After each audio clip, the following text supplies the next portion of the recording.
As we walk with Jesus, he teaches us and opens our eyes to things that we didn't before see.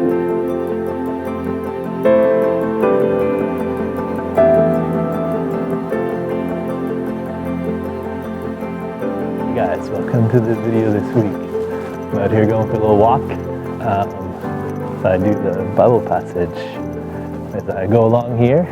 It's a pretty calm day out, not too much wind, which is nice. A little bit overcast and a bit cooler today, but that's good for a little walk. Anyways, guys, last week we read how Jesus refused to give the Pharisees the sign that they were asking for because they were not seeking the truth. We also read how Jesus then warned his disciples about the false teaching of the Pharisees, and we discussed how we need to be on guard today, more than ever, against people who say they know God, but they preach a false gospel. They can't save. They preach something other than Jesus Christ. Only Jesus, crucified and raised from the dead, can save sinners like us. Everything that goes against the Jesus of the Bible, that's a false gospel. Anyways, guys, today we're going to talk and read in the Bible about the healing of a blind man. But before we begin, I want you to think about these two questions. Number one, why did Jesus first spit on the man's eyes before healing his sight? We're going to read about this today. Why did he do this? And number two, I want you to think about why did he warn this blind man to go home and not to enter the village? Think about those two questions as we read today's Bible passage. Today's passage is in the book of Mark, chapter 8, and we're on verse 22. We're going to go through to verse 26, and it says in verse 22, "And they came to Bethsaida, and they brought a blind man to Jesus, and implored him to touch him." Now, let's just pause here for a minute and think about this, right? We see people, again, know that Jesus has the power to heal, and they bring this blind man to be touched by Jesus and healed. And the word's going out, right, that Jesus can heal even the blind. And this is very significant given the number of times in the Old Testament scriptures where it's God who heals the blind. And those who are faithful and who knew these Old Testament scriptures, they would have seen this. And let's read in Exodus chapter 4, verse 11, it says, where God is speaking to Moses, "The Lord said to him, 'Who gave man his mouth? Who makes him deaf or mute? Who gives him sight or makes him blind? Is it not I, the Lord?'" And let's read in Psalm chapter 146, verse 8, when King David proclaims that the Lord gives sight to the blind.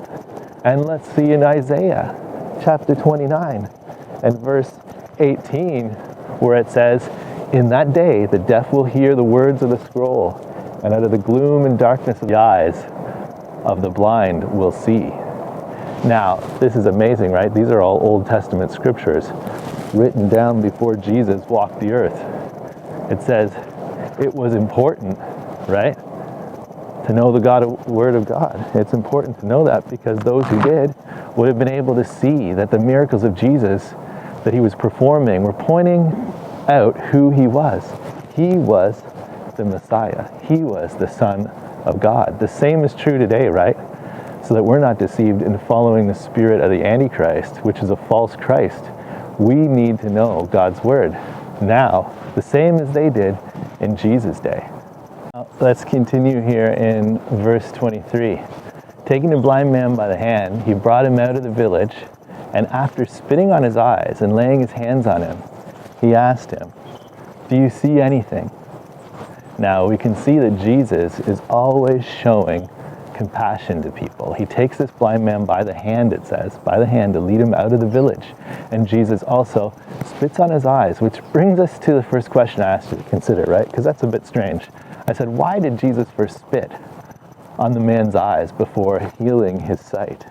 Because when you read that, I don't know about you, but first time I read that, I was like, that's a little strange. So it doesn't really say in the passage, right, why Jesus did this.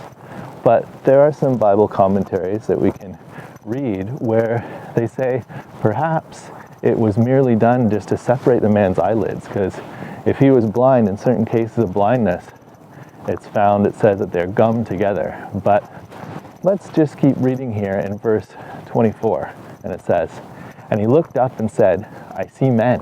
This is a blind man speaking now, right? He goes, "I see men, for I see them like trees walking around."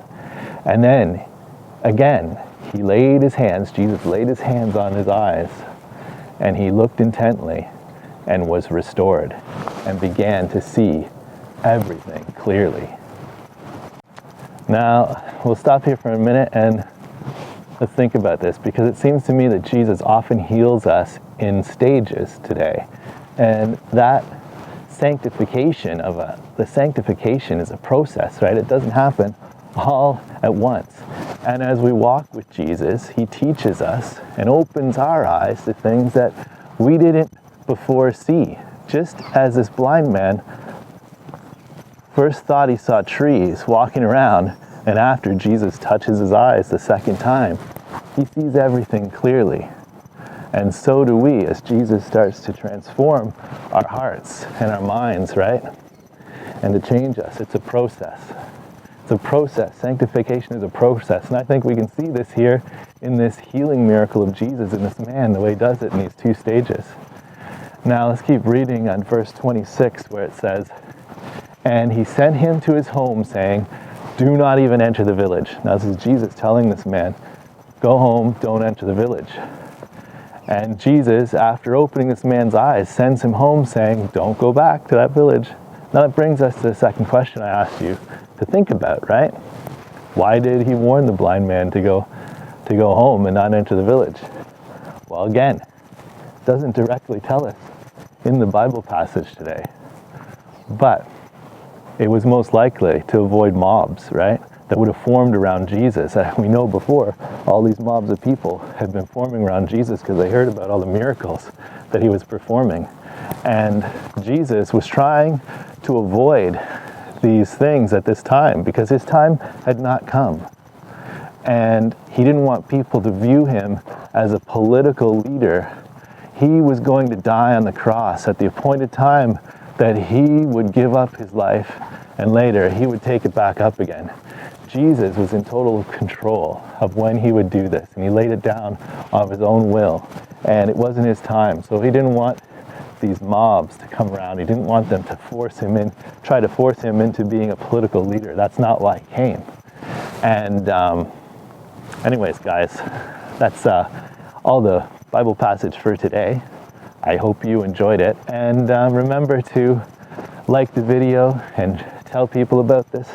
Go out and tell others about these videos, and hopefully they'll hear the word of God and come to believe in Jesus and be saved. Also, guys, comment below if you haven't commented, and read the Bible passage again for yourself and see what God says to you in your heart. And anyways, guys, God willing, I will see you next time.